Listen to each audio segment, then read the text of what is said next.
טוב, כמדי שבוע אנחנו מארחים באולפן כלבים קטנים ומקסימים, גדולים חלקם, אבל יש להם מכנה משותף, כן.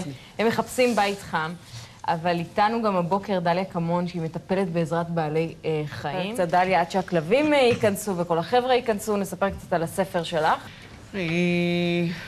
הספר נכתב כשהכלבה דווקא מתה. ניקי, כן? ניקי, כן.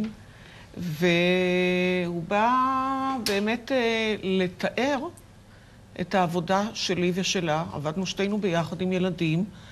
כשטיפול בעזרת בעלי חיים נעשה עם המון אוכלוסיות. אני התמקדתי בסופו של דבר בילדים עם קשיים חברתיים. אז למי שיש היום באמת, את יודעת, ילדים עם קשיים חברתיים, זו תופעה די שכיחה. למי שיש כלב או רוצה להביא כלב, איך בכל זאת זה יכול לעזור לאותו ילד? אז קודם כל זה לא חייב להיות כלב. בעלי חיים זה יכול להיות מאוגרים, דרך נחשים עד תוכים.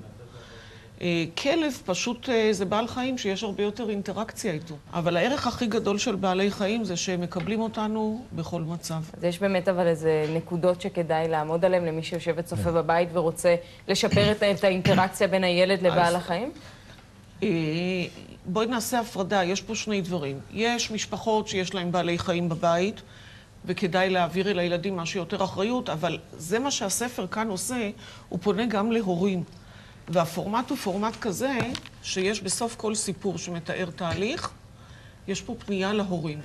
אתם יודעים, אפרופו טיפול בעלי חיים, יש רופאת שיניים שמטפלת עם כלב, זה סיפור מדהים, אתה בא אליה, אתה נשכב על הכיסא, הכלב של הקופץ נשכב עליך, ומלא אנשים עם חרדות מרופא שיניים באים. מבוגרים גם, וילדים? לא נעים להגיד שבעיקר מבוגרים. אני אגיש לך ספר במתנה.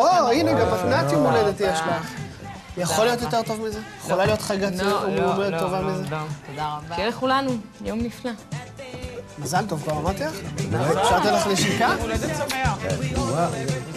תודה רבה. ראיתי שהתעלמת. הנה, כן, לאט לאט.